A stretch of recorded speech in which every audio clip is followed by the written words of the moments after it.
Early consoles and handheld gaming systems produced some memorable titles, with quite a few of them being inspired by iconic movies and TV shows of the time. While many of them did succeed and sold in high numbers, there would also be quite a number of them that wouldn't reach the same level of success due to poor production methods and development, leading to low quality outings. So here we will be looking at some of these titles that we will be ranking from the worst to the best titles on the Sega Game Gear that managed to produce some stinkers but yet also produce some real heavy hitters that are definitely worth a try. But to get things out of the way, it's best just to start with the elephant in the room. Last Action Hero, when it released on multiple consoles in 1994, was pretty much slated from the get-go and met with much criticism with regards to reviews. Honestly, if you spend time playing these games, in many ways there's different styles available depending on the format you're playing the game on. The more powerful systems, you have a side-scrolling beat-em-up style affair, but then you have more platforming elements with lower powered systems. But regardless of which version that you play as, there's not really much in terms of variety overall, and with the reviews stating that the game is just lackluster and just felt very uninspiring. If anything, it's impossible nearly to play the games. You have to collect tokens as you progress throughout each of the levels, and you have to defeat opponents and you have to fight off against different types of bosses. But the truth is that the game is so difficult and so clunky in its approach that even to fight even the very first enemy in the game, they will defeat you every time, because you can hit them maybe once or twice, but because your character is so slow and sluggish, they can counteract your punches literally and hit you once and knock you on your backside, and then you get up, and then when you go to run at them, they just punch you again, and it's just a constant slog trying to defeat a single enemy. And even if you time your attacks, you might get away with it once, but then what'll happen is then you're met with other challenges where you have to jump over a variety of different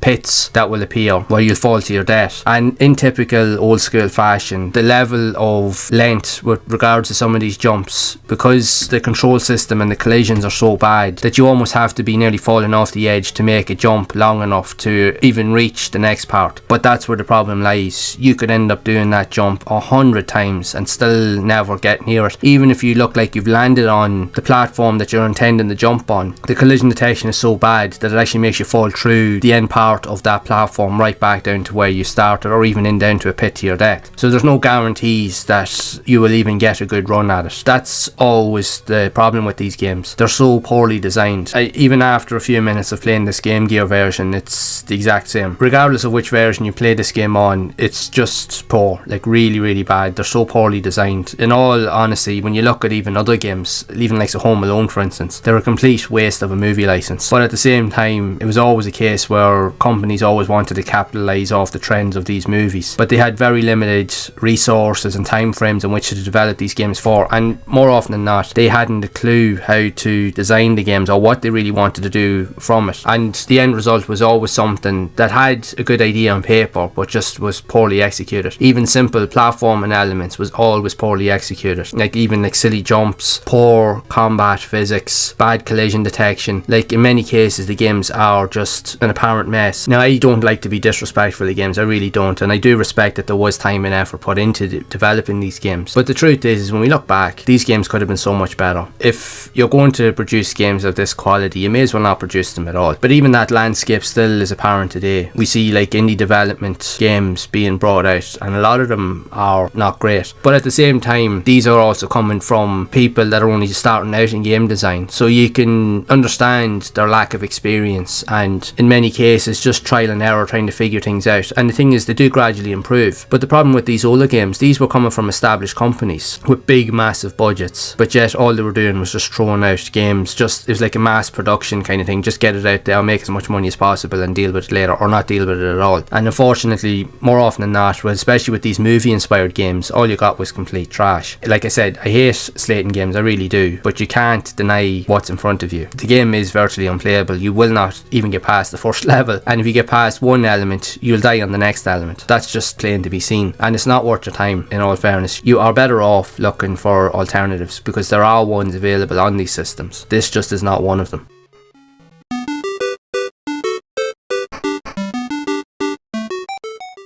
Disney's Ariel, the Little Mermaid was released on Sega consoles in the year of 1992 that sees you take on the role of the iconic Disney character, completing various objectives and traversing around different types of undersea level or open world type maps where you have to collect items of interest in order to progress. This game would also be poorly received upon its release, with many stating it to be the worst Disney game ever made, regardless of whichever console it was on. If you've played the Game Gear version, and even with the Master System version that was released a few years later by Tectoy for the Master System in Brazil, the games can be quite clunky and slow, very sluggish, and the overall gameplay, the frame rates just seem to be very off-putting because the game just seems to lag when it's playing, so it doesn't really present a really good experience. If anything, you'll find the game to be very repetitive. I found that even just moments into playing the game, you're pretty much just doing the same thing over and over again. The collision detection, everything about the game just feels like it was poorly designed. Now, I have even played the Genesis version, and to be honest, it isn't much better. It just has better graphics, but essentially the same issues are apparent in that version as well. When we look at the history of many of the Disney games that came out, yes, there were some that were questionable, but there was a lot of them that actually seen great heights of success. But I suppose it's a varied and mixed bag when it comes to movie quality games on these systems, especially in the earlier years of consoles. They were always hit and miss. You'd always get some that were really good, but then there was a lot of them that really were just very low quality. And unfortunately, this is one of them. So to put it simply, if you want to play a good Disney game, this isn't it. If anything, this is one of the games that you definitely should avoid.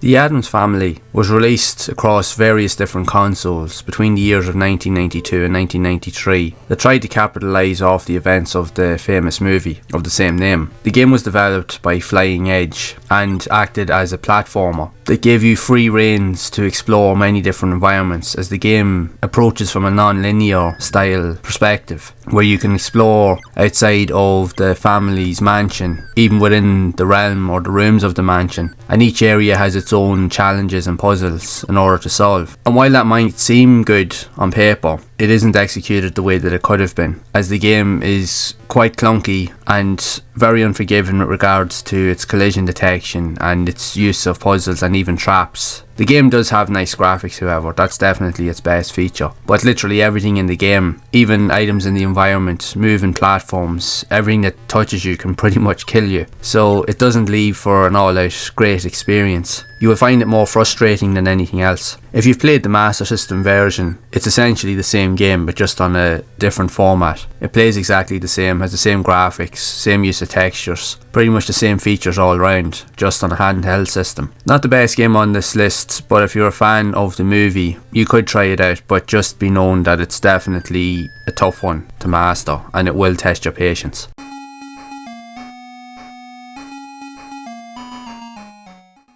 Home Alone, as we all know, is one of the most successful movies of all time, so it was no surprise that the film was going to get some sort of video game adaptation, and we would see a multitude of them that would be released across many different systems from the years of 1991 to 1992, but each version of the game, depending on the platform, would be a slightly different experience. If we look at the 8-bit systems with the Master System and also the Game Gear, they are very different. The Master System is probably the most different experience in terms of how it plays, as you pretty much start off straight away in a variety of different houses where you have to evade the wet bandits and try to find all of the items of interest so that you can hide them from the thieves. Whereas with the likes of the Game Gear version is completely different. It has similar play styles once you go into the houses, but the game starts off with you outside. If you ever played the Mega Drive version, it's actually pretty much a carbon copy of the Mega Drive or Genesis version of the game. You start off outside on a sleigh in a kind of like an open world map, and you have to skate around or slide around the environments, and you have to follow the van in which the bandits are in, and once they go to one of the houses within your neighbourhood, you then have to go into the house and try and stop them from stealing everything. But that's where the game pretty much falls apart, because it is very, very tough. You have certain weapons that you can use to stun your enemies, but it doesn't take long for them to get back up, and they always catch you no matter what you do, and then they'll always put you in a position where you're hanging off a wall or a chandelier,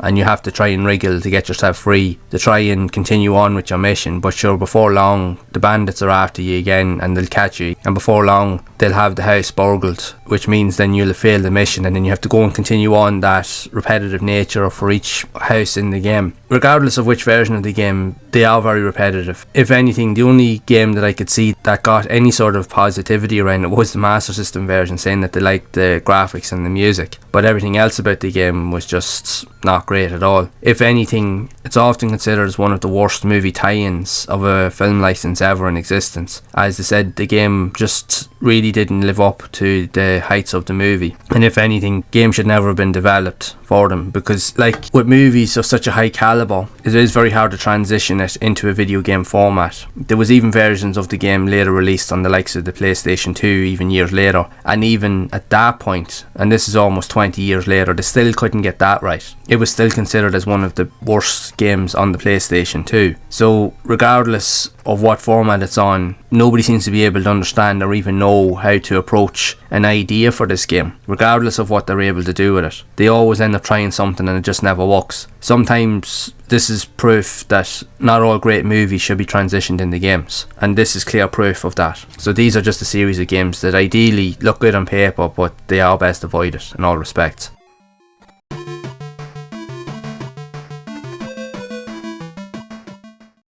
Cliffhanger, the game, was released across a variety of different systems from 1993 and later in 1994 that tried to capitalise off of the popularity of the movie of the same name, but that's pretty much where it begins and also ends, as the game does differ in terms of its play style depending on which format you're playing on. If you're playing on 16-bit systems, the game tries to act more like a beat 'em up in the likes of Double Dragon, even Streets of Rage style, but it's definitely not as good as some of those games. If anything, it's a lesser quality game in many respects. But when we get to the 8-bit versions, especially with the likes of the Game Gear, even on the NES, the game was heavily criticised for its lack of variety and repetitive gameplay, with clunky controls, collision detection, and just very silly use of puzzles and jumps, with the majority of traps. I don't know what it is with these older games, but when we get to certain points, especially with jumping traps or puzzles, the gaps between the jumps are so far ahead that you literally have to time everything almost to a point that you're nearly about to fall off before you can make a jump. But the collision detection is so bad in most of these games that there's still no guarantees that you'll make the jump. Even though you thought you've made it, you'll still fall to your death or fall into a pit of spikes or something like that. And it just leaves it very frustrating that you have to try the game and lose all of your lives and continues, and you have to keep playing it about 100 times before you can get one good jump. And then what'll happen is you'll die in the next section because you'll be met with another similar section or use of enemies that'll just kill you with a couple of hits and it's game over anyway. So that's how annoying these games can be, and Cliffhanger is unfortunately a victim to that. Having spent time playing it, very quickly you'll find that this is just a mess. It's not really worth your time, and unfortunately, even with regards to reviews, it was slated across magazines, and the game was also given an award as the worst movie to game tie-in of 1994 by Electronic Gaming Monthly. So that will tell you essentially how bad the game is, which is a pity, but it goes back to saying that the majority of these games were always built off of the popularity of movies that were out at the time. But the problem is that the budgets were always heavily leaned into trying to acquire the license to make the games, but very little else was being done. So what usually happened is it was always left with a very limited or strict time limit in terms to get a game out, just to make sales. And unfortunately, most of the games that we got were a complete shambles, and this here is living proof of that. Yes, it's playable to a certain degree, but you won't get very far in the game. Only die-hard fans that would have sat down and played it years ago would have been able to get something out of it, but very few, like the rest of us, would have just walked away from it, in fairness. I think your money would be better spent elsewhere, in all fairness.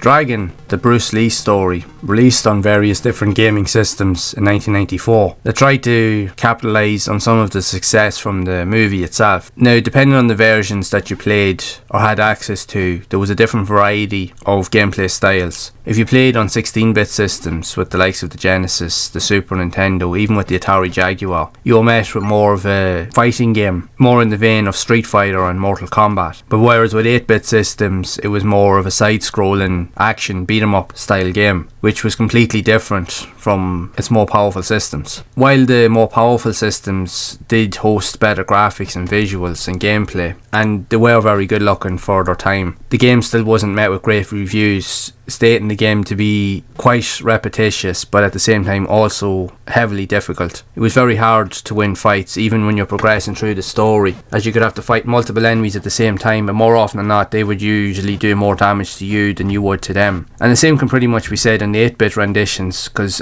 I even played the game on the Master System, and even recently with this video I played the Game Gear version. Now the Game Gear and the Master System version are pretty much identical in every respect. There really is no difference, but they do become very repetitive very quickly. Both 8-bit renditions of the game, they do have sound effects, but there's no background music when you're playing in the levels, so it doesn't really add any depth. It just doesn't really give you anything at all, because I do believe that music plays a lot to the ambience and the overall atmosphere that the game presents, but if there's no background music, it's very hard to really get involved or to get excited about the experience. And I think the game, right, it has some features with regards to combat, but it gets repetitive because you have the same type of enemies, and like a beat 'em up style, you can get to a certain point in a level, but you have to defeat all of the enemies within that area before you can move forward. And unfortunately you'll find that you're just fighting continuous waves over and over again while avoiding traps and so forth, and it just becomes a lackluster affair, and the lack of background music only adds to that demise, unfortunately. Again, it's another list of games that look good on paper, but definitely could have been better in all respects. However, if you do want to play any version of the game, you're better to go for the 16-bit versions, as they are better, but again, they're still difficult.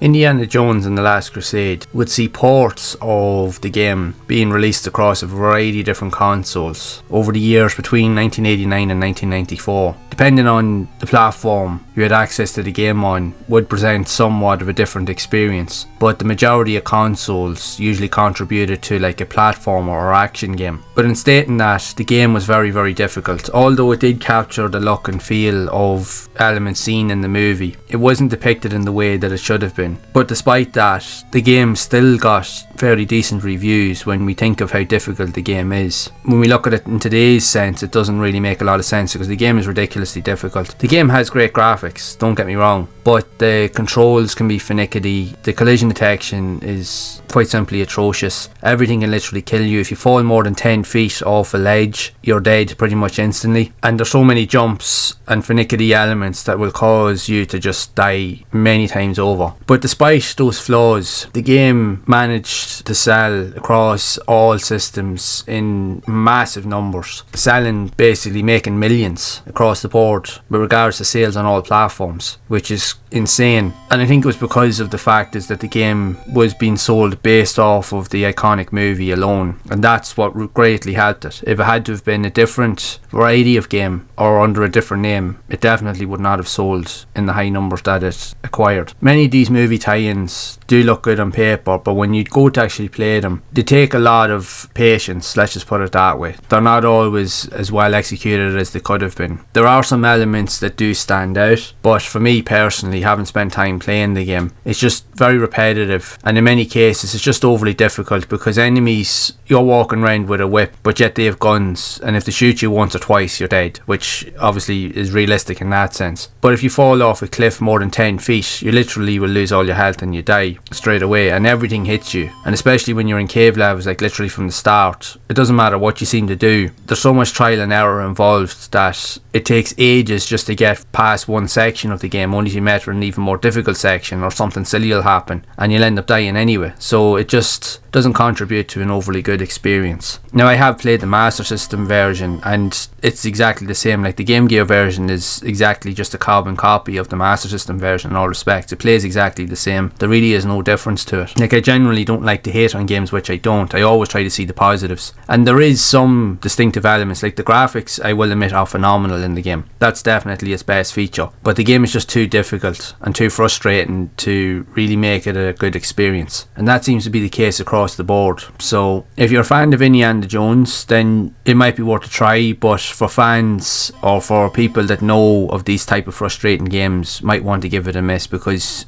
it won't do you any favours in the long run. It will only annoy you even more, and it's not really worth the time and effort in order to experience these games if they're just going to drive you mad.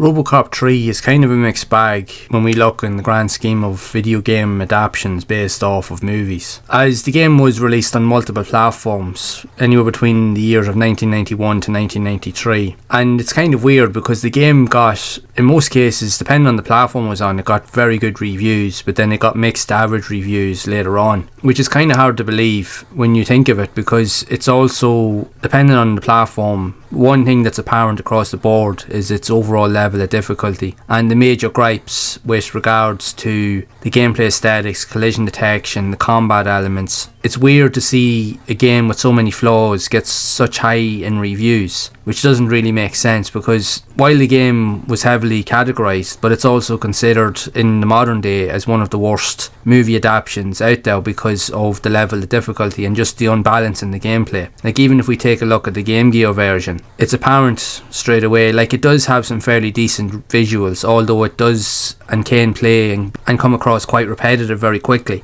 But the sheer level of difficulty in this game is absolutely ridiculous. Even to get past the first level is an absolute nightmare and a slog, because with the imbalance of the gameplay, and this was stated across many other editions of the game depending on the platforms, enemies can completely shoot you anywhere off the screen. Even if they're a good bit away from you, they can still see you at any point, and they can be shooting at you before you've even entered into their field of view. So you're taking damage pretty much all the time without you even having the chance to defend yourself. And coupled with that, as you do have very limited amounts of ammunition, it takes so long to put enemies down that you're usually dead before you have a chance to really do anything. And then if you come across more powerful enemies, once they get close to you, you're almost dead instantly. So there's a serious lack of balance with the gameplay, and if you played it, you'll know how frustrating it is. Even going back to playing it, recording this video, you can clearly see that things haven't changed. It is one of the most frustrating games that you can play, so the reflective reviews really don't do it justice in terms of how bad most of these elements are. From a visual standpoint, it does look decent. If anything, that's definitely its best characteristic, but it's just its play style, controls, everything else that comes with it is just so bad. And then when we look at a year later, in 1994, Robocop vs Terminator came out, and that was a completely different experience. That game was fantastic, although it did have its flaws too, but that was a really good mix of action and combat with some great visual elements thrown in, and also one of the most violent games on systems at that time as well. But Robocop 3 really doesn't do the series justice in all regards. You will be frustrated by it, you will not believe how annoying it can be, and in most cases it's probably just best to be avoided.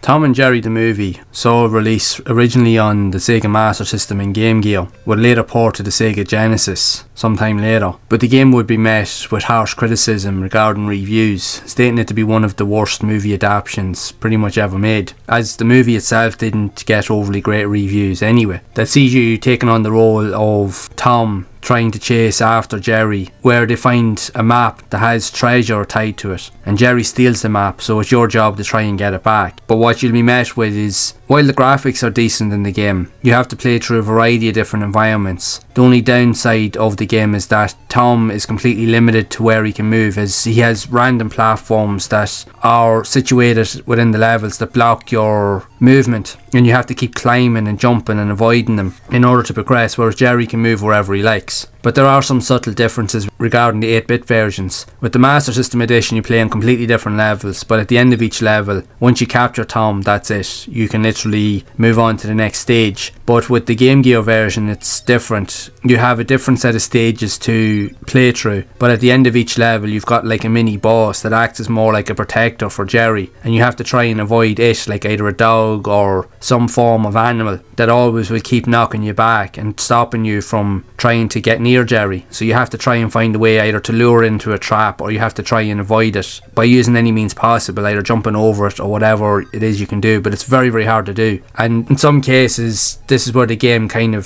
glitches out. There's a lot of really unusual elements to stop it from really working a lot of the time, and just by sheer luck in many cases that you'll be able to finish the level. So by adding in these distinctive elements also adds more negativity to the gameplay in all respects to it, because it's not a great game to play by any means. as it is very lackluster on how it approaches itself, but having those dodgy style elements towards the end of each level just makes it for a very lackluster and almost unplayable experience, because in some cases, depending on certain situations, you may not even be able to complete a level, as it boils down to luck whether you'll get past those elements or not, because you have to try and avoid them in order to get to Jerry, but in some cases you can't do that because the game does tend to bug out when you're playing it, which, like I said, in most cases can make the game virtually unplayable to a degree. It's probably best left avoided in all respects. If you want to play any edition of the game, the Master System would be the better version, but the Game Gear version nowhere near as good.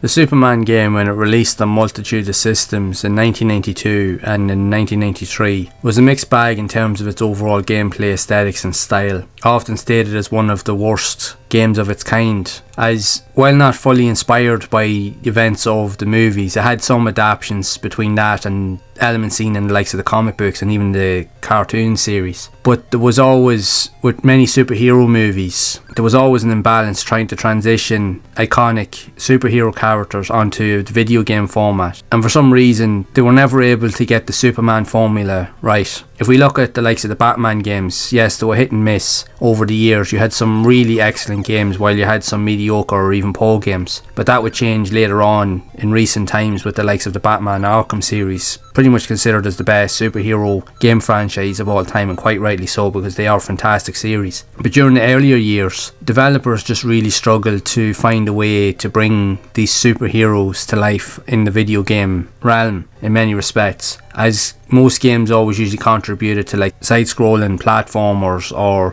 kind of like open world type environments, as these games usually just consisted of side-scrolling platformers, but usually always had very restrictive and limited and clunky gameplay, and Superman is no different to that. While you can fly on the levels, you're always restricted to how far you can go, because there's always certain enemies or certain machines that shoot out beams that stop Superman from moving, so you can only ever really go so far at a time, and you can never really progress until you've destroyed the machines and then move forward. But the problem is with it is that even simple enemies can literally obliterate Superman in an instant. When you think of how powerful he is, but yet he's completely not powerful in this game at all, it really makes no sense. And because of these elements and the clunky nature of the gameplay, it just makes the game to be very, very difficult. Even to get past the first level in the game is an absolute nightmare, as you will have to play through it many times just to get one good run, and there's still no guarantees that you will get a good run, because something nearly always goes wrong. Now, I know, say, you can blame the game, and it's often said the player is responsible for it, but the problem is that these games really are as bad as people have said. There's so many imbalances and things that happen, and even with this game it has been known that there is specific glitches regarding item power-ups that can cause the game to glitch out and crash, forcing you to reset the game, and they never fixed that even post-production when the game was released. So there's many different elements with this game that just doesn't contribute to a good experience, which is a shame really, because it should have been better, but it just clearly isn't. So it's best left avoided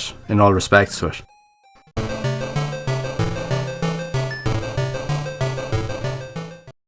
Terminator 2 Judgement Day, when it released on consoles in the early 90s, more predominantly with 1992 and 1993, would try to capitalise on the success of quite simply one of the greatest movie sequels of all time. Now, the game was released on a variety of different systems, but the likes of the console editions were considered nowhere near as good as some other versions that were currently out there. The Master System and the Game Gear versions being among some of the worst. The NES version got much better reviews, but across the board with these 8-bit editions, like, you're playing as a machine that can do serious damage to opponents, but the problem is that the gameplay is so unbalanced in terms of how it presents itself that simple enemies take so long to kill, and at the same time can do serious damage to you, and even to a point where you can fight some end level mini bosses, and in many ways you have to try and find alternate means in order to defeat them, like hitting them one punch and moving away, and it just becomes a repetitive process. But if they do hit you at all, in some cases 2 to 3 hits and you're completely dead, whereas it takes you ages to take them out, which is insane. And especially when you get onto later levels, when you end up in the hospital where you're trying to free Sarah Connor, you're having to search through different rooms while finding ammo and defeating relentless enemies. But the problem is with it is that some of the levels are very unbalanced in terms of their length. Some levels are very short, some levels are just overly long to a point that they just become completely repetitive and making the game not really enjoyable. Now, there was different editions of the game released on different systems. Even when I go back, I remember playing a version on the Commodore 64 that a friend of mine had in school,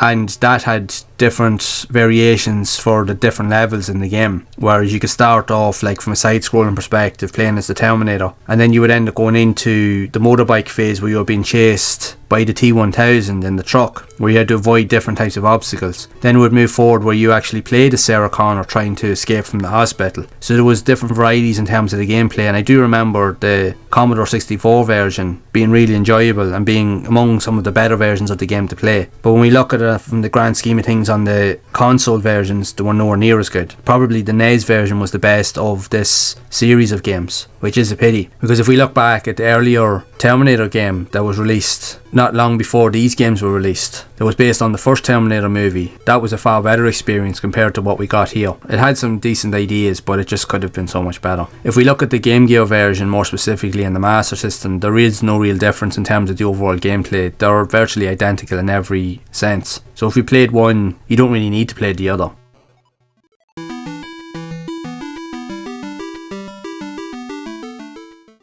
True Lies, the game, when it released on a variety of different systems in 1995, acts as a run and gun action style game, but has different play styles and aesthetics depending on which version you play as. If you look at the Game Gear version, it is similar to some of the other renditions of the game, playing from a top-down format, and does have some distinctive features, but there are certain elements and even control systems and special moves that were removed due to the limitations of the hardware and controls. The Game Gear version, along with the Game Boy, have 5 stages that you can play through, where you have to fend off against different enemies by collecting ammo and resources, but you also have to avoid shooting hostages or people that are wandering around the building, as you don't want to eliminate innocents, because if you eliminate too many of them by accident, it's game over. But one of the main issues with the Game Gear version more specifically, and I noticed it when I was playing it as of recording footage for this video, is that at certain points the game suffers from severe slowdown and even frame rate issues when multiple enemies are on the screen at one time. It's like the game almost can't handle all of the extra detail that's being presented on screen, which can cause it to be very irritating and almost repetitive in some degree. The game is difficult though, don't get me wrong about that, because sometimes it's hard to distinguish between enemies and just innocent people, because they're often wandering around, and in more ways and more often they get in your way and become a hindrance rather than a help in most regards, because you'll be trying to take out one enemy and then they walk across you or they block you from getting to certain points, which can cause even more frustration throughout each of the levels. Now, the games themselves were a mixed bag with regards to the reviews across the board, pretty much on all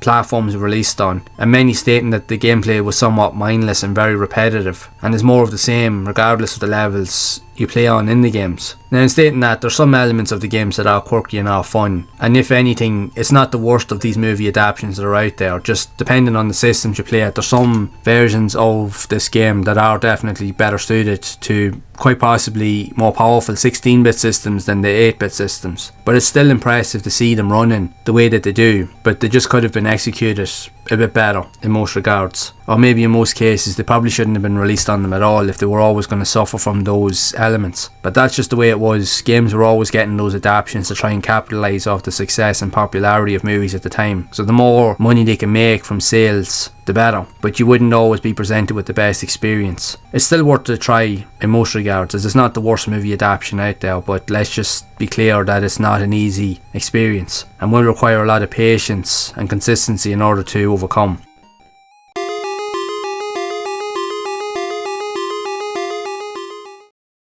Batman Forever, the video game, would see a release across a multitude of different consoles between the years of 1995 and 1996. Console versions, especially with 8-bit systems, would be very different from the arcade counterparts that acted more as a beat-em-up, while the console versions still utilised beat-em-up elements, but they opted for more of a side-scrolling style. The game has many attributes similarly seen with fighting games, as the game was also developed using the motion capture technology that was also used to create the Mortal Kombat games. So if you've played the game and you see the different movesets and roundhouse kicks and sweeps and all of the combat moves that are available, it definitely reminds you of the Mortal Kombat games, where you have to go through different types of environments in a side-scrolling format, and you have to defeat waves of enemies. Mind you, they are very, very similar, and some of the enemies can attack you in the same styles that you can attack in as well, so you have to be mindful of how you approach each situation. But after a while when you've played it, it kind of gives you a feel of Mortal Kombat Mythologies, another spin-off game in the Mortal Kombat series that utilise side-scrolling elements that you can interact with the environment. So this game has that similar style and feel to it. But I will say it, even from spending time playing it, the game does get repetitive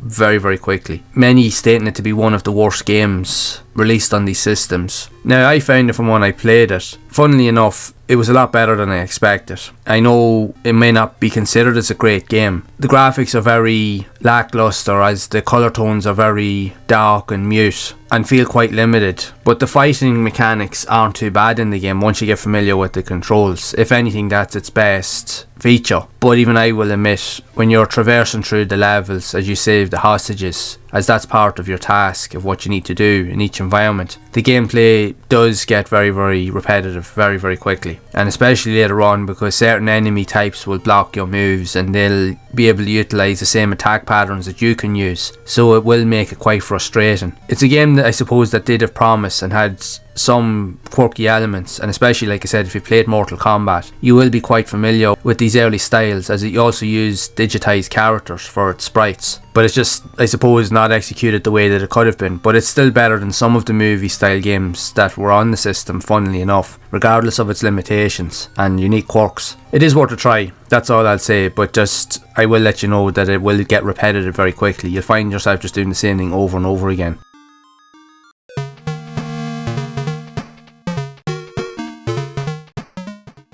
Predator 2 was released on a variety of different systems in 1992, mainly on the Sega Genesis Master System and Game Gear. There were slight differences regarding the Genesis and 8-bit systems in terms of their overall gameplay, and with the earlier renditions on the Genesis and Master System, the games did get decent reviews, but slated the negative aspects of the game being repetitive and relentless pursuit of enemies, as they constantly spawned all the time. That saw you roaming around the city streets collecting weapons and resources to defeat the unlimited waves of enemies that constantly appeared, but you also had to deal with the ever threatening presence of the Predator. Now, while he wouldn't necessarily appear on screen, he would come in the form of like dots that would appear at different intervals, and you had to avoid them to stop yourself from being killed, because he would take you out instantly. But you also had to deal with all of the other enemies shooting you and trying to kill you at a moment's notice also. So there was so much stuff, there was so much repetitive elements that just stopped the game from being considered good in all respects. So when the Game Gear version came out, it also got poor reviews, because essentially the game is just a carbon copy of the Master System game. There's no real difference in it at all. It has the same graphics, same level design, same characteristics. It virtually is the same game, just in a handheld format. So if you've played one, you don't really need anything else in all respects to it. Now, it's not to say that it's a bad game, like there is some fun elements to it, but again, like I said, it just gets repetitive far too quickly for it to be enjoyable, because the levels are overly long, way longer than they need to be, but just the relentless spawning of enemies on and off the screen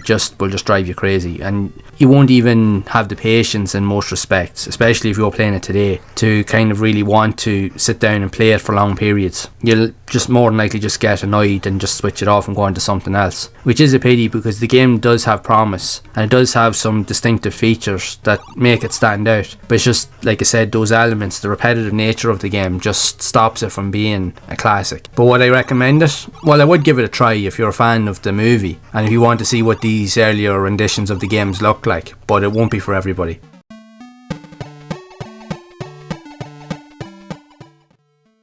Jungle Book, when it released on a variety of consoles in 1994, would be met with mixed reviews, stating that the game felt very lackluster in its approach. While it tried to take elements off of the iconic Disney movie, it just failed to capitalise on many of the elements that made the film so memorable. But despite the reviews, the game still sold well in high numbers, with the Master System version in particular in the United Kingdom alone being a top seller in 1994. So regardless of the reviews, the name alone was enough to sell copies. The Game Gear version, if you've played it, is a direct carbon copy pretty much of the Master System version. Now there is some distinctive elements in it. It does have some fairly decent graphics, but the gameplay with the collision detection and some of the features with the control systems are very fiddly and finicky, and in many ways, depending on some of the level layouts, even from the very first level, there's certain elements that can make the game almost unplayable to a certain degree, as your goal is to collect a variety of different diamonds, and you need to collect a certain amount of them in order to progress to the next level. Without them you can't proceed at all. But in some cases there's certain parts of some of the levels, especially with collapsing platforms, sometimes they're there, sometimes they're not. There's so many flaws in the game that can make it almost unplayable for most people. You will have to die and restart the game multiple times to have everything working in sequence, which is not often a thing that happens. Despite the reviews though, would I recommend playing the game? If you're a fan of the movie itself and you do like these quirky style of platformers, you can definitely give it a go. There are some quirky elements to it that are enjoyable, but it's just like I said, the gameplay aesthetics and the collisions and the controls can definitely hamper the experience. But in saying that, if you stick with it, you will get something out of it, as there's a different variety of gameplay levels and puzzles and unique elements that'll definitely change the experience up a little bit in some respects. I personally had the Master System version growing up, and yet I did find it very tricky and even at times very frustrating, even back years ago. But at the same time, I enjoyed playing games that much that regardless of what the game was like, whether it was good or whether it was bad, I always gave it the benefit of the doubt, and I would always try to persist with it even when games were really bad and they weren't as enjoyable, to a point that I would finish them. But when I look back, would I do that now? Chances are probably not. I just wouldn't have the patience for them these days. But there are games that are reflective of their time, make no mistake about that. The game had promise, but it's definitely not the best of these Disney adaptations. There are far better ones out there. If you look at the likes of Aladdin, The Lion King and even a few others, they definitely fared a lot better in most regards across all of the platforms they were released on as well. But with the Jungle Book, there are just too many frustrating elements to make it a worthwhile classic. But at the same time, it is worth a look if you're a fan of the movie.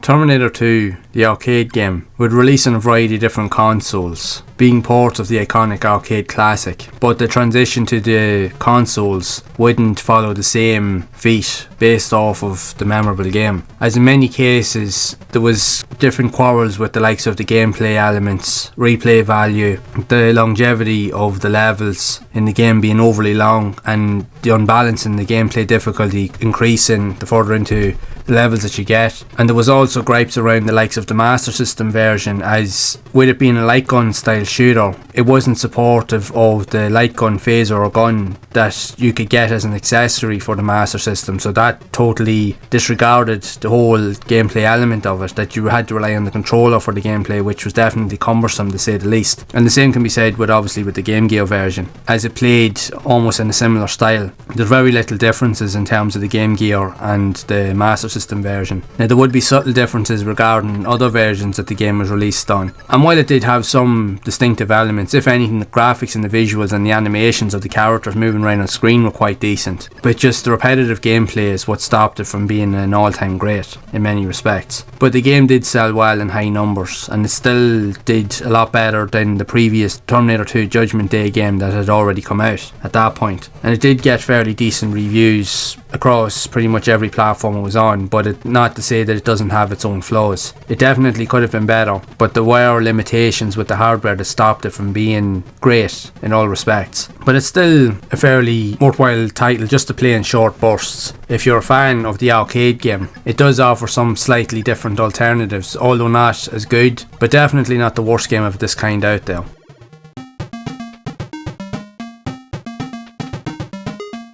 When The Incredible Hulk released in 1994, it would see releases on most of the Sega consoles of the time with the Mega Drive, Game Gear and Sega Master System, and would also get a port on the Super Nintendo that would act as a platform beat-em-up style experience that allowed you to play as the Hulk, but he would also transition into his human form to get access to unacquired areas that you can't get to in your bigger form. Depending on which versions of the game that you play, you will be presented with a somewhat different experience, but one of the defining factors of the game is its visual representation. Even when we look at lesser powered 8-bit systems with the Master System and the Game Gear, these games visually are very, very impressive. If anything, looking at them, it's hard to believe that they're actually running on 8-bit systems. They look way better than you would think, but it still doesn't hide the fact that upon the game being released, it did receive mixed reviews, with critics often praising the visuals and the music and the variety of different elements and visual cues. But the game lacked variety in terms of its reuse of enemy sprites, but also the longevity of the levels, stating that the environments could be somewhat repetitive and lackluster in many respects. While visually the game did look stunning, you find yourself just traversing the same type of environments over and over again. If anything, levels would be a lot longer than they probably needed to be in most respects, and then when we get to the boss fights, sometimes it's not as apparent to figure out what to do. There's always usually a trick or a puzzle behind every boss fight in terms of how you can understand their attack patterns. But the further into the game that you get, especially when you start to fend off against enemies that can fly in the air, that's where you're really going to have problems, because the game just becomes completely unplayable in most regards when it comes to certain boss types, because if you don't know what to do, and the game doesn't really hold your hand and telling you what to do, and that was always the main gripe with a lot of these older games. It will just frustrate the hell out of you. You'll be running and jumping and trying to get punches in on an enemy, but they're attacking so often that you can't even get a swipe at them, so you can never really get near them in any respect. And what ends up happening very quickly, your health will deplete and you'll return to your human form, which will only take 1 or 2 hits and you're dead anyway. So that also adds to the frustration and the repetitive nature of the game. Like, it is a game that definitely had a lot of promise, but in many respects could have been a lot better, and it's just those negative aspects that really let it down, because it had so much more to offer, but it was just silly little things like that that really stopped it from being a really successful title. But it's still worth a look if you're a fan of the Hulk, and even just a fan of the comic book series in general. It is one that I do generally recommend that you try out at least.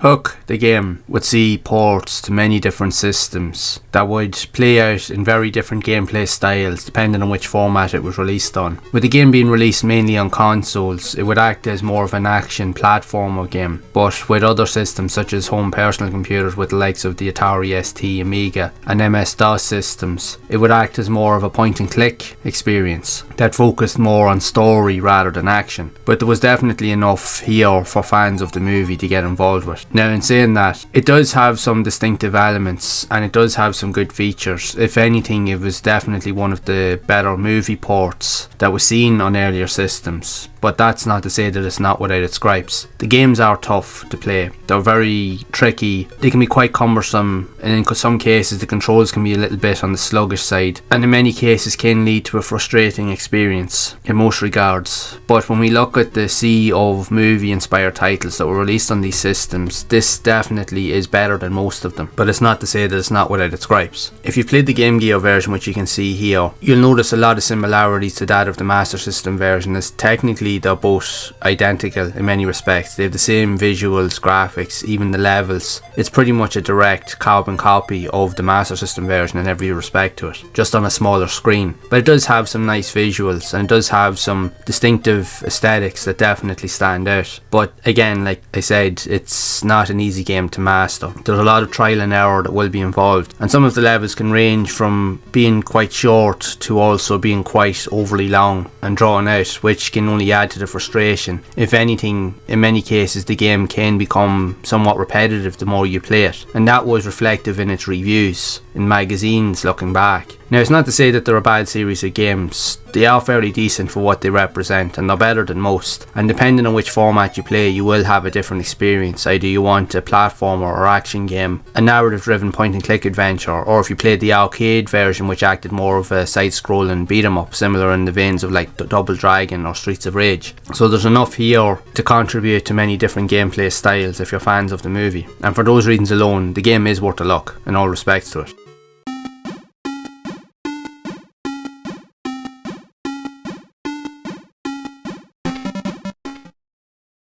007 James Bond The Duel is a spin-off of the iconic movie character. It doesn't have a movie tied into the name as such, but it acts as Timothy Dalton's last outing as the iconic character, as it uses his likeness. The game is also released on the Master System as well, so the game tries to depict a totally individual story from that scene in the movies, where you do end up facing off against many of the iconic villains that would have been seen in many of the earlier movies of earlier generations. Now, the gameplay can be slow and sluggish, as with the Master System edition, where you have to complete objectives and you have to utilise platforming elements, but you are able to utilise 007's pistol to dispatch enemies. Now, although the gunplay, like the combat and all of the other elements in the game, is very sluggish and slow, but it's definitely a lot better compared to some of the other movie-inspired games seen on the Game Gear, even with the Master System, in that respect. But if you've played the Master System version, there's very little in terms of difference with this game. It plays almost the same. There might be slight discrepancies in terms of the overall speed, as with some of the games on the Game Gear that were ported from the Master System. Sometimes the frame rates and the overall speed can be a bit sluggish and slow, maybe even a bit of screen tear from time to time. The frame rates just don't seem to be the same. Now, this game you don't really seem to notice it all that much, because it is generally slow. If you've played the Master System version anyway, it is a slow game to get into, but it's not a half bad title. But it is tough, that's the one thing I will say, even from the very first level. It's kind of difficult to really know what to do and where to go, because everything kind of looks the same, but give it time and you will figure things out. But it is definitely one of the better experiences on this list that might be worth trying out if you're a fan of the movie franchise.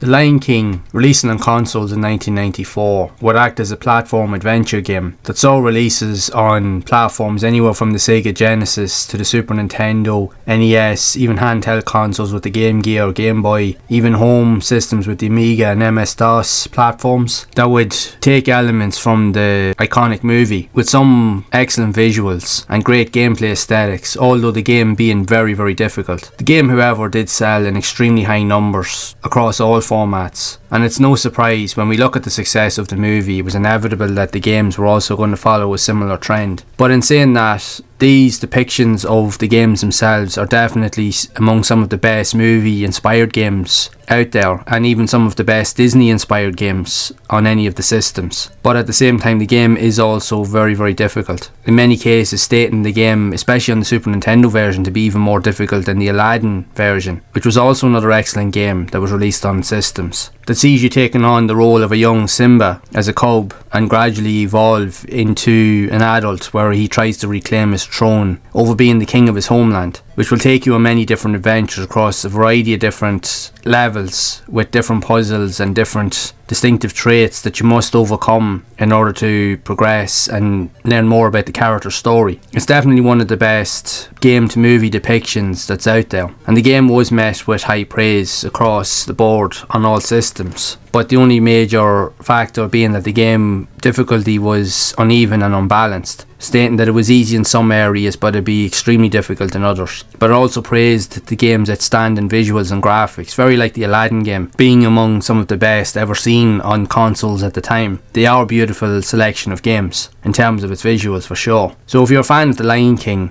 and you want to play a Disney movie that has a great depiction of the movie, this is definitely one that is worth a look at. If you can overcome the difficult elements of the game, I highly recommend you give it a try.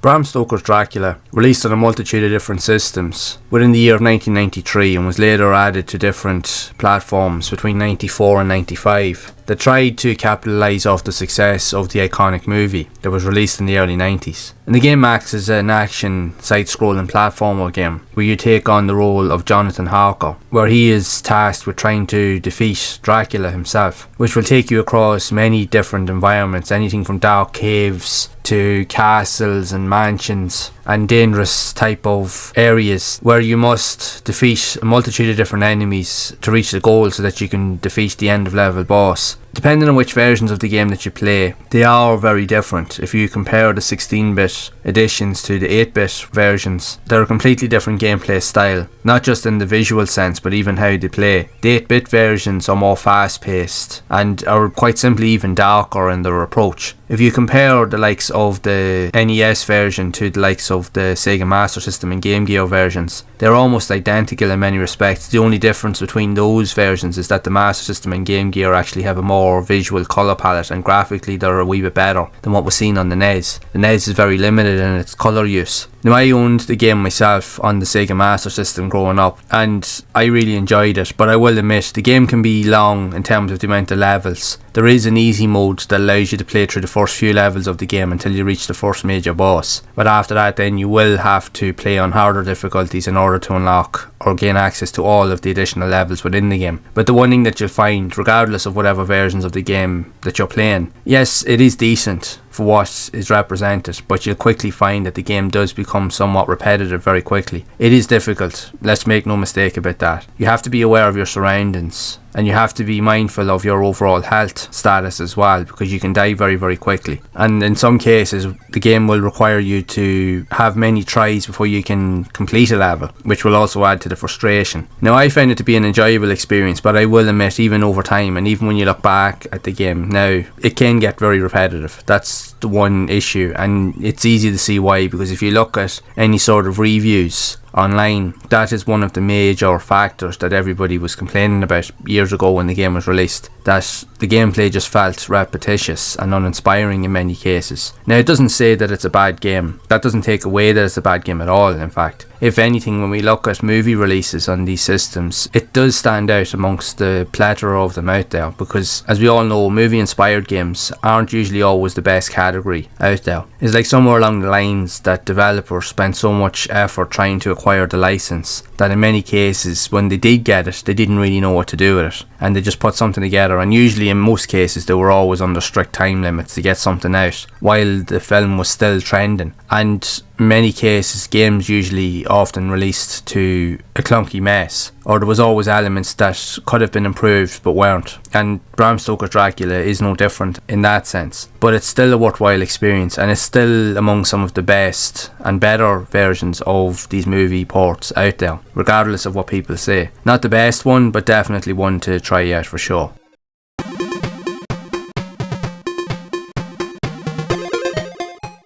Now, you may be wondering why Mortal Kombat is on this list, and there is a good reason behind it. As we all know, the Mortal Kombat, when it released in 1992 on consoles, it started a trend and caused a lot of controversy around its graphical violence. But it also became one of the best selling game series pretty much of all time during the early console generations. So much in a way that the series also inspired the development of the actual movie that came out in 1995. And as a fan of the series growing up, the movie, while yes, it may have changed certain dynamics, especially with regards to the overall violence and stuff like that when we look at the games, but it was a successful movie. It sold in high numbers, and even for me growing up, I absolutely loved the movie. I thought it was brilliant. Great cast of characters, it had a great sense of humour, there was great fight scenes, and it generally was a fantastic mix of action and comedy all mixed into the one. While it does look dated by today's standards, but it definitely was reflective of its time, and it suited the aesthetic it was going for. But that was just the way things were back then, because funny enough, many games always would be depicted off of movie adaptations, but there was in many cases where games would also become so successful that movies would be made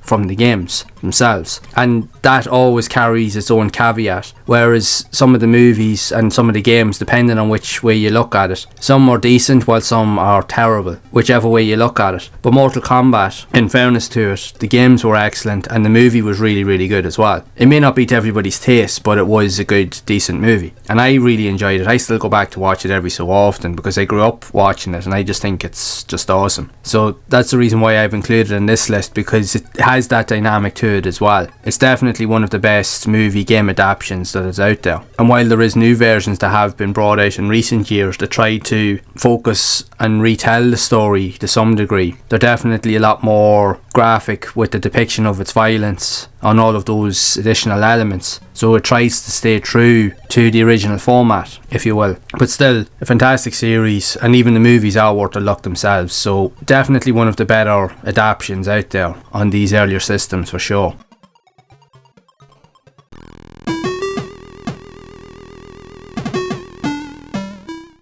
The Terminator released on Sega consoles with the Genesis, Master System and Game Gear in 1992. That would act as a side-scrolling action shoot-'em-up game, taking many of the elements from the iconic movie that was released a few years prior, where you had to play as Kyle Reese fighting off against the Terminator in order to save Sarah Connor. Now the game itself is very, very short. If you've ever played the Master System version, the Game Gear version, there is some subtle tweaks in terms of the visuals and various kind of aesthetics to some of the levels, but essentially it's the same game. But however, regardless of the version that you play, the game can be finished literally in about 20 minutes, sometimes even less depending on how good you are at the game. But it's not to say that it's easy, it just comes from a lot of trial and error and from experience. If you've played the games for years like I have, if you die it's pretty much game over. You'll have to start the entirety of the game again because you've only got one life. So it will take a lot of trial and error and patience in order to get to the end. And in some cases, because there is some inherent flaws with regards to some of the collision detection when you're interacting with certain objects, like trying to climb up ladders and stuff, you can get stuck in certain elements which can also get you killed because the enemies in the game are relentless. Even it's the same on the Sega Genesis, where enemies are constant. They're always spawning. Every couple of seconds there's new enemies constantly coming at you. So you're trying to deal with that on top of trying to be aware of your surroundings within the environment. So there's a lot of trial and error involved, which will require a few tries in order to get to grips with the game. But in saying that, regardless of those subtle flaws, it's still definitely one of the better movie adaptations to a video game that's been seen during that time. And in many ways it also got really good reviews across the board. Now many stating that the likes of the 8-bit versions were considered more difficult, which I will agree they are, but if you put time into them they're a very solid experience, and if anything they're definitely one of the best movie inspired games that I've played on the likes of the Master System and even the Game Gear, because I grew up playing the game on the Master System and I really enjoyed it. And yes, it was tough. Many times did I die, even getting to the last boss only to start all over again. But as the years went on, I still go back to play the game every so often because I really enjoyed it. And I just found it that the more you play it,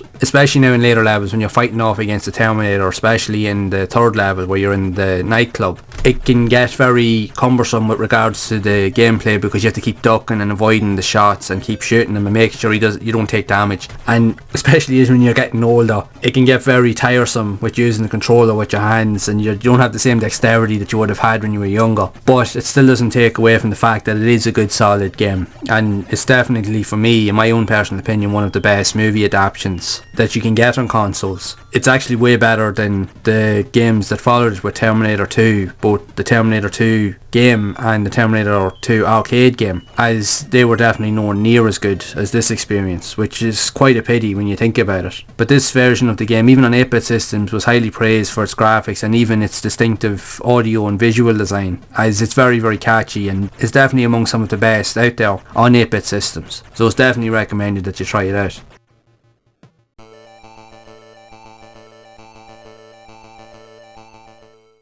Star Wars, when it released in 1993 on consoles and different systems, was met with high praise, as it was one of the better movie adaptive ports of games during that time that allowed you to play as some of the memorable characters from the iconic movie series, that saw you traverse through many different environments, utilising a variety of weapons where you had to complete puzzles, where there was platforming gameplay and you had to avoid many different obstacles in order to reach the end goal. But the games were difficult, to say the least, although there are some subtle differences, especially with the 8-bit editions. If we compare both the Master System and the Game Gear versions, the Master System version had different varieties in terms of the gameplay, where you could transition from an open world style map to go to different environments, and then you would play from a 2D perspective, a side scrolling perspective, in order to engage with combat elements. but that would be removed in the Game Gear version that focused ideally on just side-scrolling action elements. But that also allowed you to play as some of the other characters in the movie as well. And you even got to play through a variety of different environments that weren't in the Master System version. So there is very subtle differences with regards to some of the visual and gameplay aesthetics. So if you're a fan of one, it would do no harm to go and play the other, just to see those differences, because you will get a different experience and it will tell the story from different points of view.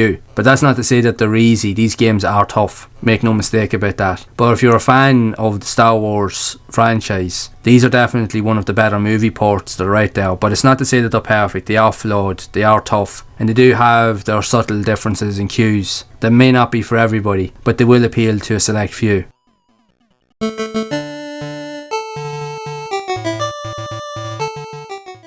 Super Star Wars Return of the Jedi is another movie adaptation of the iconic Star Wars series that was released in 1995. The Game Gear also saw a version that was ported over from the Super Nintendo that was released a year prior in 1994 that allowed you to play as some of the series' most memorable characters, with Luke Skywalker among a few others. But this would be a very different experience from the other Star Wars game that also appeared on these systems, as yes, the game does act as an action platformer, but you don't have as much access to the use of shooting weapons, where you have the ability to use lightsabers, so you have more close quarters combat that you must get involved with. The differences in this game compared to its predecessor are apparent, as the graphics and visuals are more realistic, and if anything they're a lot better. The gameplay is very good as well. Now, it does have its flaws, but it is a very decent experience. Definitely one of the better looking games on the Game Gear in all respects to it. That takes you around many different environments, all from a side-scrolling perspective, where you use the lightsaber to defeat your enemies, and you have different objectives and obstacles to defeat and avoid. That also takes many elements from the movie franchise that also fans will enjoy. But for a Game Gear game, this version is definitely worth trying out. It is a lot of fun, but there is a lot of strategy involved around the gameplay and how you interact with it. But it's definitely one of the better looking movie adaptations that was seen on the system, so it definitely is worthwhile checking out. But it will take a lot of time and effort to get familiar with the gameplay aesthetics and characteristics, as it is a difficult game to master. But it's definitely one of the better movie adaptations out there on these systems.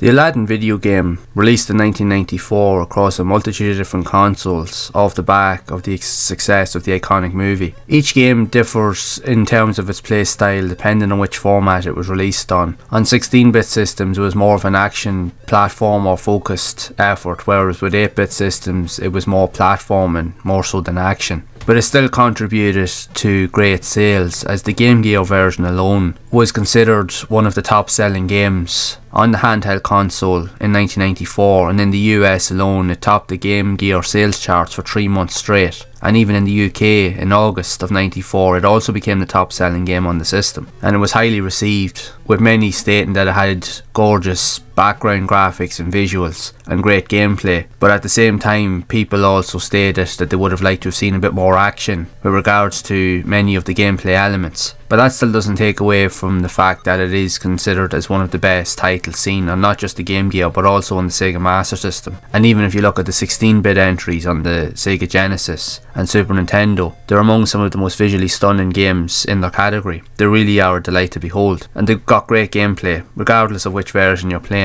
Now, the Game Gear version is an almost identical carbon copy of that seen on the Master System, but whichever version you play, even with the Sega Genesis or Super Nintendo and the like, you'll have a great experience. They just are good, solid games in all respects. Now, in some cases they may be challenging on certain levels, but with a bit of time and effort you'll definitely get something out of it for sure. But if you're a fan of the movie, and even if you're a fan of the original games, they are worth revisiting or even exploring for the first time. They're definitely among some of the best series of games seen on 8-bit systems for sure.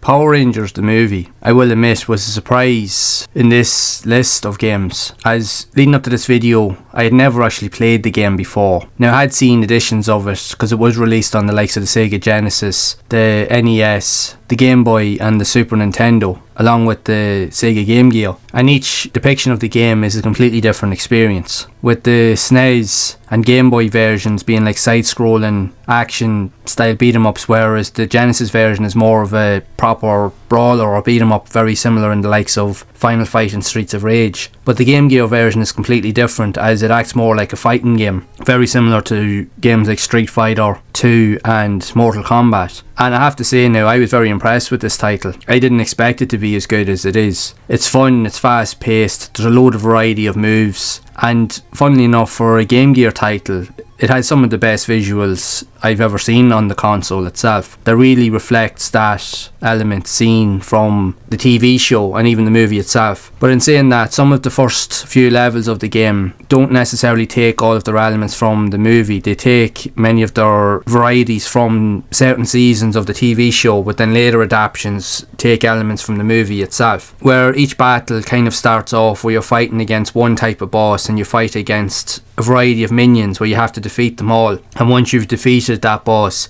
you then transition into your robot form or Megazord form, and you have to defeat a larger form of the boss you'd currently faced. Very like the TV show. Now, in a lot of ways, when we look at it, it is a cool idea, but it can get a little bit on the repetitive side because it literally is the same thing over and over again. But the game is very fast paced. You can select from all of the different characters and all the different colours with all of their own individual fight mechanics and styles. They all have their own individual combat moves and special abilities. So that also adds to the dynamic of the gameplay, because with each fight with the story, you can change out each character that you want to play as. So you can either play as the White Ranger, the Blue Ranger, the Red Ranger. You can pretty much have your pick of the available characters. So it definitely adds up a distinct dynamic to the gameplay. Now, I have to say now, I genuinely enjoyed this experience. It was a surprise for me. Of all the games on this list, this was definitely the biggest surprise. So some of them I had played them before, or I had played earlier renditions of games like on ports on the Sega Master System years ago. But getting to play this for the first time was definitely something. And if anything, when we look at it in the grand scheme of things, I would definitely consider this to be among some of the best movie adaptations that's out there on any of these systems. It is a worthwhile experience. It's a really good solid fighting game. It's very fast paced, great use of moves like I said, and a lot of fun. So I highly recommend that you do check it out. You won't regret it. If you're a fan of the Power Rangers like I was growing up, you definitely will have a lot of fun playthroughs with this game.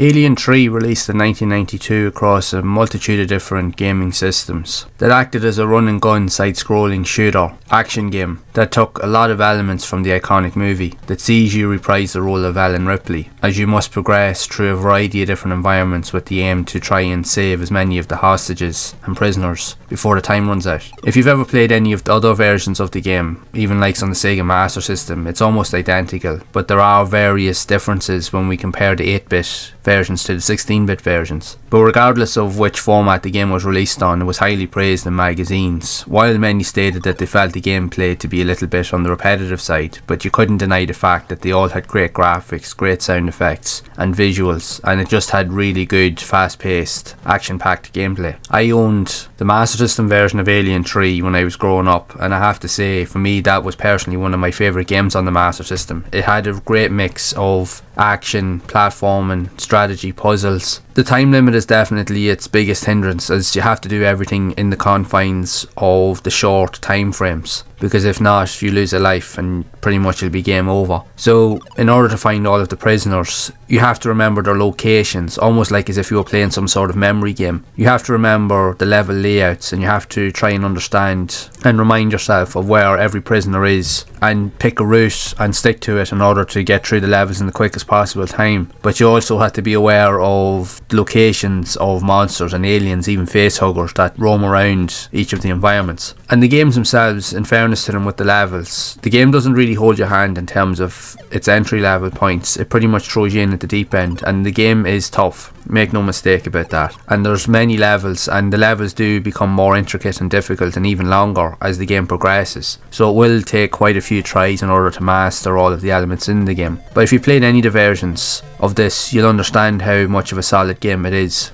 I loved the Master System version growing up, and even getting to play the Game Gear version, while it is technically the same, it just reminds you of a really good period when games like this were being released. While there was some questionable games, but there was many out there that did see great success. And this is definitely one of the few movie titles that definitely stands out head and shoulders above the rest. And I would consider this to be one of the greats of the Game Gear, and even of any of the Sega consoles it was released on.